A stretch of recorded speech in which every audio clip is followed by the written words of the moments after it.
for you. You don't know where the real opportunities are. When you're starting in business, you don't know where your biggest bait is. You'll see lots of different options, and you won't know which of them is actually going to produce right now. Does that make sense? What I see commonly in business is people take all of their resources and they put them into one thing. And they don't even know if that thing is going to produce yet. They have no idea.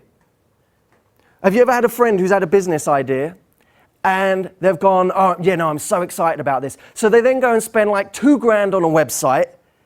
They try and find premises. Oh, I'm going to locate here. And what staff do we need? And where do we need to be? And they start focusing on all of these things. We need cards. We need business cards. So I don't want cheap ones. We need like expensive ones that are going to say the right thing. They're going to say we're serious. So they go and they get expensive business cards and they go and buy expensive stationery. We need a filing cabinet for all the filing we're going to do, but we don't have any accounts yet. But let's get a filing cabinet so that we're prepared for that. And they do all of this stuff. They put all of their resources into something and they have no idea yet whether it's actually going to work or not. And it's the worst way to be. If we have a couple of plates spinning, what it really means is I'm creating opportunities in different areas, and I'm going to see which of these really bites. Because very often, the thing that you thought was going to go down well won't go down well, and something you didn't think was going to be anything will become something big. It's actually like that when you prepare a speech, by the way. You give a story for the first time and you've never told it before, you've always got to have your audience that you break in on a story. And when you have a story that you're breaking in for the first time, the parts you thought were going to be great very often suck. Nothing happens. No one even laughs. You thought it was going to be like a big moment. Nothing happens. And the part that you didn't think was anything, the part that wasn't even supposed to be funny, everyone starts cracking up. And you go, oh, maybe that was the funny bit. So you go back, you rewrite the story around the funny bit. And you get rid of the part that didn't work, and you kind of rehash it, and that's how you create an amazing speech. In business, it's kind of the same. You don't know what parts are going to resonate with people yet. You don't know what product is going to go down the best. You don't know what your market wants. So in the beginning, putting all your resources into something before you know that doesn't work. Have a couple of different plates spinning and see which one works. The beauty of that is, if some big opportunity falls flat, you don't feel like your confidence is solely rooted in that thing. It's a bit like having, if you imagine it like a matrix, and in this matrix you've got these different opportunities. If this one falls flat, it's okay because you're falling back on these and you're actually allowing yourself to diversify your confidence. If you have a matrix that just says, this is my big opportunity, this is my big break, and then that screws up, then you're in trouble. That was why people will often say to me, with the TV work that I did, because the first time I was doing live TV, I was very, very nervous, but nowhere near as nervous as I would have been if that was the only thing going on in my life. Luckily, I had a business and I had speeches and I had all these other things going on which were really exciting me. So I knew that even if something went wrong on TV, that's okay, I got this whole thing over here. That's what allowed me to be more relaxed. What allows me to be relaxed in this environment is that I got a ton of other things that I'm doing later today and tomorrow and the next day and all different opportunities that actually it's okay. This is okay. If this bombs, I'm going to be okay. And that diversification allows us to be more confident. Have a few plates spinning. This is very, very important. You don't know what is going to come off until you see it. Now, the caveat to this is when you see something start to bite, go with it. When you feel something, this one's working, this opportunity is working, go with it and start diverting more resources to it. Once you find something that works, divert more resources to it. It's a bit like, what happens if I don't know how many of you are familiar with online marketing, but if you were testing, let's say, a pay-per-click campaign on Google, the worst thing you can do is say, right, my budget, all the money I have savings is $1,000. I'm going to put this $1,000 into this campaign. And then you put it there and Google eats it up in a day. All right? And that's your $1,000 gone. And it didn't work. But that's it now. Because if you'd have tested £5 or $5 for the American audience, if you'd have tested 5, You would have then been able to test that to see if it produced anything, and then direct more resources to it if it didn't work, or if it did work rather. If it didn't work, you could try something else. But most people will literally divert all of their initial resources into one thing. They don't even know if it works yet. I'm going to give you a solution to this in a little while, okay? So most of what you do will fall flat. Have a few plates spinning. Next, take every opportunity seriously. Take every opportunity seriously.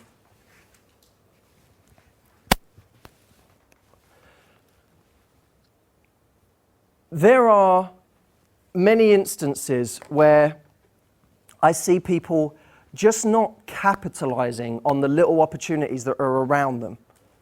And it's because they're kind of being too discerning about what's what. If someone is interested in what you do and wants a meeting, have the meeting. If there's somewhere you can go just to suss something out, go. If there's someone you think might be worth calling, call them.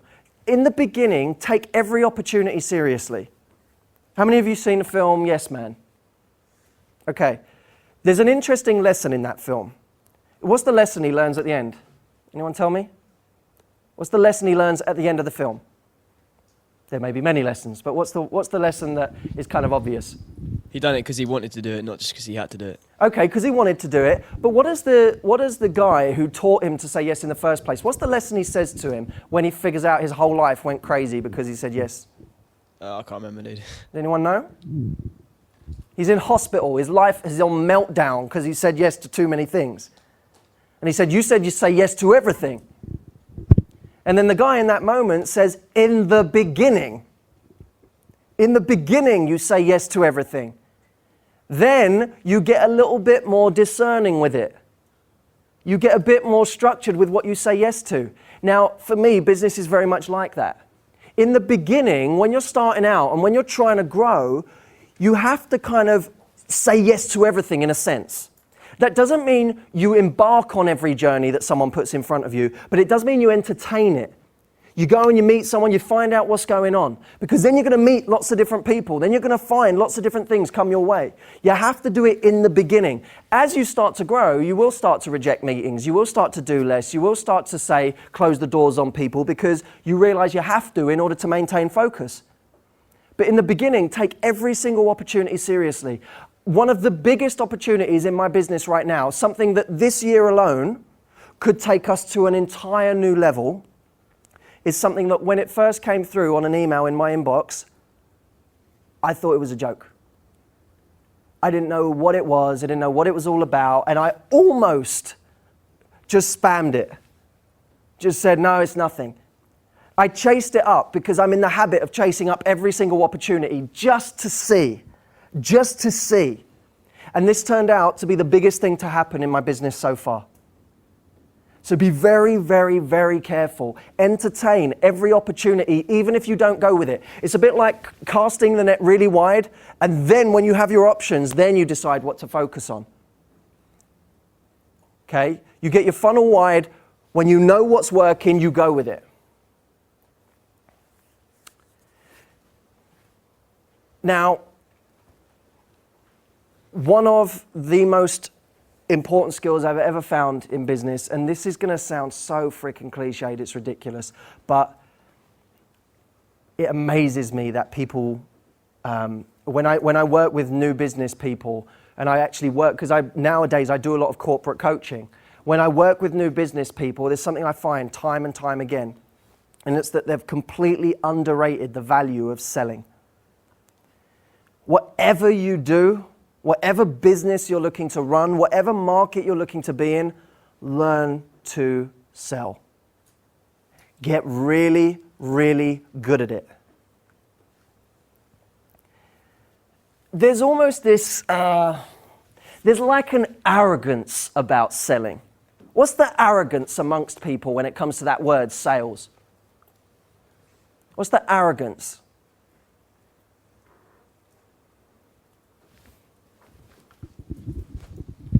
It's never taking no for an answer. It's always just plowing through. Well, that's the arrogance if you're good at sales. Yeah. What's the arrogance of someone who avoids sales? What do they often think? It should sell itself. Maybe they think it should sell itself. What else? You have to suck up. Yeah, I have to suck. I don't want to sell myself. I don't want to suck up to anyone. I don't have to sell myself. I don't have to sell my product. Or that's someone else's job. Someone else will do that. There's this arrogance amongst so many people that sales is somehow beneath them. That sales is somehow beneath them. And it's a terrible, terrible way to be. Because you're at the top of your business. You are the only person that is truly responsible for making it survive. Because anyone else can just go and get another job. Anyone else can leave tomorrow and find another job. You're the only one who is truly 100% invested in that outcome. No one else cares about it as much as you do. And one of the things I see is people, as soon as they can delegate sales, they delegate sales. As soon as they can remove themselves from that, they'll remove themselves, because I don't want to be involved in selling. I just want to be involved in prettying up the product, putting some more bells and whistles on it. Doesn't even need them. Right? Just doing a few extra things. Oh, there's some paperwork to do. Oh, there's other things to do. What I see everywhere is what we call avoidance activity. Avoidance activity. Avoidance activity is, I'm going to do everything else except the one thing that I really should do. When people get into the whole area of learning about attraction, what do they often do? What do you see in people who often start learning about attraction? You do all the things that you do all the things that aren't actually what's the word? Kind of that you have to do to actually make someone attracted to you. Do like you read books, you do everything around it, all the noise. Yeah, the noise. That's a good word for it. You get a guy who enters this area, wants to learn about attraction, and so he says, okay, what do I need to do? Well, I need to get a haircut, and then I need to go and buy some new clothes, because that's really important. And then I need to read more, because it's really important I know everything about this subject. I should probably meet some more guys who are learning about this stuff. I should probably understand more about this area. I should probably get my teeth whitened. I should probably learn some cool places to go. And all of this stuff is just avoidance activity. That's all it is. Now, I'm not saying none of it is important, but it's all the icing on the cake. But people get into that and they indulge in it solely because that is avoidance activity. I can do this as an excuse for not doing the one thing that's actually going to get me results, which is walking up to someone, risking rejection, and trying. That's the only thing that's going to really make the difference. That's the thing that if I do that, remember the law of 20-80%? 20% of what you do is going to get you 80% of the results, but most people live in the 80%. Most people indulge in the 80% their whole life, do 20% like this much. They do the 80% that gets them the 20% of the results. We have to focus on the 20%. What's the 20%? Well, in any new business, the 20% is sales. That's the stuff that's going to get us 80% of the results. And I know businesses where people suddenly get into panic territory, where they've not got any clients, suddenly their cash flow's going down, and they see the business being brought down, and they go, oh God, I've got to get a new client. So they suddenly go out and pitch themselves like their life depends on it. And they get a new client. And then they go, oh, I've got a little bit of cash flow. Okay, well, we can relax now. Let's go and find some new office space. All right, that becomes what they do next. But we have to identify what's the thing that's going to get me there. What's the thing that's going to get me there the most? And not have that arrogance that I'm somehow above sales. We're never above sales. And no matter how big your business gets, you're still never above sales. And in addition, sales, the funny thing is, you're not just selling a product, you're selling yourself. You're selling yourself. I truly believe selling yourself to be one of the most important skills you can ever learn in your whole life. I think it's everything. Whether it's attraction you're focusing on, whether it's business you're focusing on, I think selling yourself is the most important thing you can ever learn. I want to give you a little breakdown of what I think is important in selling yourself, okay? So one of the things I think is important in selling yourself is being passionate about the product. Be passionate about what you're selling, okay? Number one.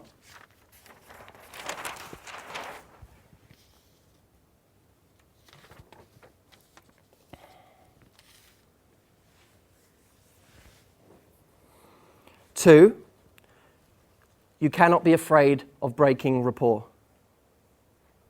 Whenever you sell yourself, you cannot be afraid to break rapport. In other words, if I'm always worried about treading on people's toes, I'm never going to be able to truly sell myself. Does that make sense? I'm never going to be able to truly sell myself.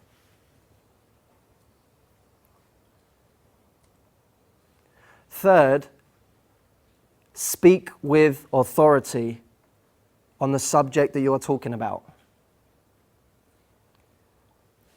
There is never any room for talking from a place that doesn't speak with authority. Never.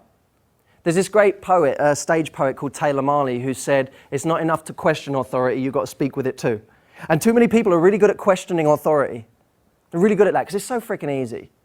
It's so easy to question someone else, but to actually speak with authority is much more difficult, and that's what it requires. That's what's required to sell yourself. Whether we're selling ourselves in business, and I'm telling you, this is what you have to do, whether we're speaking to someone who we're attracted to, and you're really speaking with authority about why it's important that you two are together. You know, it doesn't matter. You are speaking with authority. Uncertainty immediately makes us less attractive as people, in business too. That uncertainty. I think, now it's not to say you always have to pretend you know everything about everything, because you're either speaking with certainty or you're curious with certainty. Because if I'm talking to you about your business and I don't know anything about, let's say, plumbing, and I talk to you about plumbing and I ask you about it and I say, tell me about that thing, I'm still not uncertain, I'm just curious, because I don't know that. So I'm not going to try and speak on that subject. But if I do try and speak on a subject, I'm going to say it with complete authority.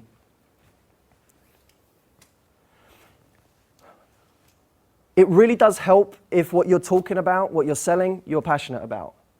If you're not passionate about it, there's a whole different set of sales skills that you need to sell that thing, right? It can be done, but it's much easier, especially when you run your own business, it's much easier to be passionate about what it is you're selling. And whatever it is you're selling, you have to be passionate. Every single one of the programs that I do, I'm insanely passionate about. And when you're passionate about something on that level, you can be shameless about it. That's the difference. When you're passionate about something, you can be shameless. I do a program on impact. You know, what it is to walk into a room and truly have impact on someone. What it is to walk into a room, be able to work that room, be able to tell an amazing story, be able to persuade someone, get someone onto your level of thinking. And for me, it's the most important skill in the world. It's the most important skill in the world because it's the one skill that I've had to learn over the last 5 years religiously. Every single week I'm out and I'm doing this, I'm practicing it. I'm looking at my voice, I'm looking at my gesturing, I'm looking at the way I stand. Everything that I do is about impact. When I go on TV, I'm learning that same set of skills. When I'm talking to someone on the phone and talk to them about a course that I have, it's impact that comes out. So I'm insanely passionate when I talk about this. That's everything to me. I don't need to worry about holding back. I don't need to worry about being uncertain because I'm shameless about it. This is something I'm passionate about. This is something you must do. I know Anthony shares the same passion. It's like that passion that says, I have to do this. I have to communicate this to you. And that's what makes the difference. Is if I'm that passionate, I'm going to be able to sell you anything because I believe it too. Because I actually believe you should come and do this. That's the difference. And that's what we're looking for. By the way, while I'm on this subject, I have a link for you to go to. I've got a free gift for everyone in this room. There's a link for you to go to. It's www.matthewhussey.com. matthewhussey.com/21 convention. Okay, go there. I have something waiting for you there. It's just my gift to everyone for being in this room. matthewhussey.com/21 convention. Okay? We have to be passionate about whatever it is we're talking about. Now, I want you to take literally 2 minutes to write down. If there's, because I always believe you shouldn't ever leave the site of a talk like this, learning something new, figuring something out, getting some clarity, without actually taking some form of action. I want everyone to take 2 minutes to write down, okay? As a result of being here, if this has been an hour of my life, okay? This is an hour of my life that I will never get back. I have to make sure that this hour actually benefits me in some way. Because if all it did was stimulate me for a few minutes and then I went back to normal life, then it was a waste of time. in these 2 minutes, I want you to write down, what action has this prompted me to take? And it may be in business. It may just be in your career in general right now. But I want you to write down, what has this talk prompted me to do? What action must I take as a result of this talk? If I were thin slicing it and I said there's one action right in front of me, what would that action be? I want you to write it down.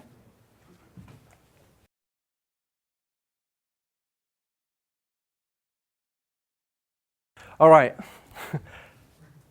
Real modeling. This is why we call it real modeling. Because imagine this is you right now. When most of us think about who we're going to model, when we look at this concept of modeling, we look at the person that's at the top of our field, at the top of our game. So we look to this person here who's like a giant, the biggest person in our field. Now the problem with this person is that they're not that accessible. We don't just have access to this person. You can't just call them up and say, hey, how did you do it? Or can you help me? Because these people are used to getting those calls every single day. And even taking them to lunch doesn't work, does it? You can't, everyone says, oh, network that person, take them to lunch or whatever. This person gets offered to lunch 5 times a day. They can only eat so much lunch. They don't care, right? So that's not going to work with that person. But there's someone who's right here. This person is just a small distance in front of you. You don't need to know everything that the giant knows in order to make a small gap, bridge a small gap in your business. You just need to know what the person immediately in front of you does. So when you're doing this, pick someone who's immediately in front of you and model them. Get access to them. And by the way, they'll be much more happy to give you access because it will be an ego trip for them. Whereas this person's over it. The person directly in front of you gets a kick out of seeing someone who's just behind them trying to get some help. Okay? And you can actually get close to this person, whereas this person you can't even get close to, let alone model them. The whole concept of modeling is based on modeling people's specific strategies. What do they do every single day? What do they think? What do they feel? How do they behave? Everything. How can you do that with this person when you don't even know what they were doing last week? We have no idea, so you can't truly model that person. Okay, one more example. What did someone choose? What did someone say they were going to do as a result?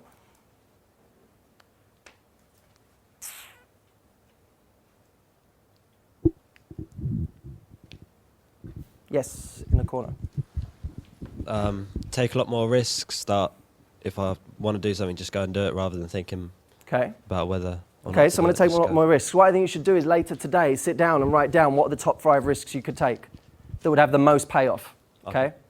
Fantastic. Cheers. All right, what I'm going to do lastly, before answering a couple of questions is, I want to write down the features that I've found in most of the best entrepreneurs that I know, and I want to just list what it is I see that's different about them to other people so that we can at least start to model that and maybe decide whether it's right or wrong for you, because I genuinely don't think being an entrepreneur is right for everyone. But there are some people who it's perfect for. Let's look at the characteristics that they have. One, I've found that, as we said, every one of these people has an ability to sell themselves. Every one of these people has an ability to sell themselves. Okay? They are good at that skill.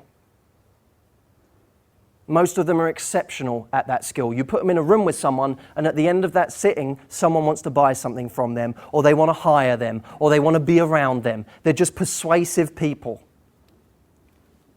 Next, they have a high stress threshold. They are used to dealing with large amounts of stress and dealing with it well. In fact, some of the best guys that I know, they don't experience massive highs or massive lows. They're just kind of happy and constant. Often I worry when I see someone who experiences this extreme high as soon as something goes well, I worry a little bit. Because usually that person is also very good. As soon as something goes badly, they're good at plummeting in that moment.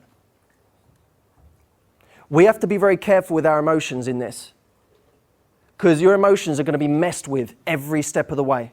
You'll get something go right, and then the next day something will go badly wrong. It's extremely important to have that even emotion across the board. It doesn't mean you're neutral. It doesn't mean you feel nothing. It actually means that you're at a higher level of happiness than most people are, but you're not feeling the extremes all of the time.